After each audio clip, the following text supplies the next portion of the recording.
காவல்துறை காவல்துறையை பாராட்டியிருக்காரு. காவல்துறை உள்துறை அமைச்சரோட கண்ட்ரோல்ல தான் இருக்கு. அப்ப உள்துறை அமைச்சர் பாராட்டுறீங்களா?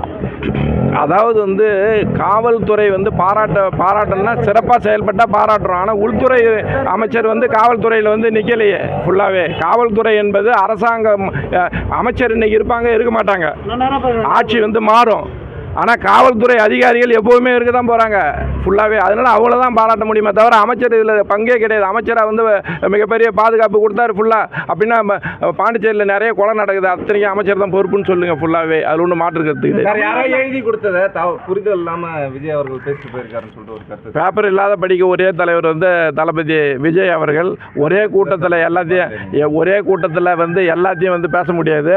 இன்னும் நிறைய விஷயங்கள் இருக்குது. நிறைய மாநாடு நடக்க போகுது. புதுச்சேரியில் இருக்கிற ஒட்டுமொத்த விஷயமும் கண்டிப்பாக நம்ம பேச தான் போகிறோம். ரேஷன் கடை மூடி இருக்குன்னு சொல்றீங்க. எத்தனை ரேஷன் கடை மூடி இருக்கு காமிக்க முடியுமா? சரி, இங்கே இருக்கிற பத்திரிகையாளர்லாம் தெரியும். 5 வருஷமாக ரேஷன் கடை மூடி இருந்ததா இல்லையா?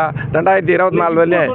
இப்போ ரேஷன் கார்டில் என்ன கொடுக்குறீங்க? ரேஷன் கார்டில் அரிசி கொடுக்கறதுக்கு ரேஷன் கடை வேலை கிடையாது. அத்தியாவசிய பொருள் கொடுக்குறது தான் ரேஷன் கடை வேலையை தவிர அரிசி யார் வேணால் கொடுக்கலாம். ஸ்கூல் மூலியமாக கொடுத்துருந்தீங்கல்ல அரிசி.